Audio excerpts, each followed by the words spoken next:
યોજાનાર રાષ્ટ્રીય એકતા પદયાત્રાનો મુખ્યમંત્રી ભૂપેન્દ્રભાઈ પટેલના હસ્તે શુભારંભ।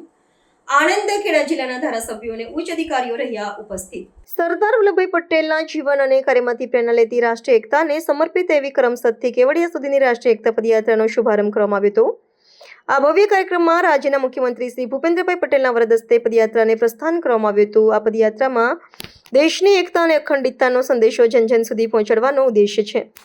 રાષ્ટ્રીય એકતા પદયાત્રાના શુભારંભ પ્રસંગે રાજ્યના અનેક મહત્વના પદાધિકારીઓ અને અધિકારીઓ ઉપસ્થિત રહ્યા હતા, જેમાં રાજ્યના પુરવઠા મંત્રી શ્રી રમણભાઈ સોલંકી, નાણામંત્રી શ્રી કમલેશભાઈ પટેલ, આણંદ જિલ્લા અને ખેડા જિલ્લાના ધારાસભ્યો સહિત કેન્દ્રીય તથા રાજ્ય કક્ષાના ઉચ્ચ અધિકારીઓ, પદાધિકારીઓ અને અધિકારીઓ હાજરી આપી હતી। આ મહાનુભાવોની ઉપસ્થિતિથી કાર્યક્રમને વિશેષ ગૌરવ પ્રાપ્ત થયું હતું। આ પદયાત્રા કરમસદ જે સરદાર પટેલનું વતન છે ત્યાંથી શરૂ થઈને કેવડિયા સ્થિત સ્ટેચ્યુ ઓફ યુનિટી સુધી પહોંચશે। આ દરમિયાન પદયાત્રીઓ અનેક ગામો અને નગરોમાં પસાર થઈને લોકોને એકતા અને રાષ્ટ્ર ભાવનાના મહત્વ વિશે જાગૃત કરશે। આ ઐતિહાસિક પદયાત્રા દેશના લોહ પુરુષ સરદાર પટેલને સાચી અંજલિ સમાન છે।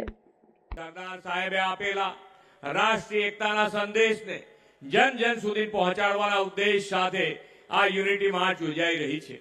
કરમસદથી કેવડિયા સુધી યોજાનારી 152 કિલોમીટરની આ પદયાત્રા માત્ર એક યાત્રા નહીં, એ રાષ્ટ્રભક્તિનો રાજમાર્ગ બનશે।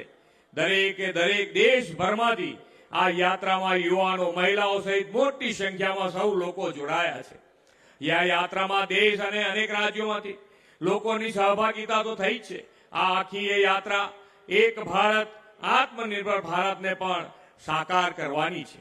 આ યાત્રા દરમિયાન આયોજિત થનારી સરદાર ગાથા સભાઓ તથા લોકો સરદાર સાહેબના મૂલ્યોને જાણશે અને રાષ્ટ્રીય એકતાનો ભાવ વધુ સુદૃઢ બનવાનો છે।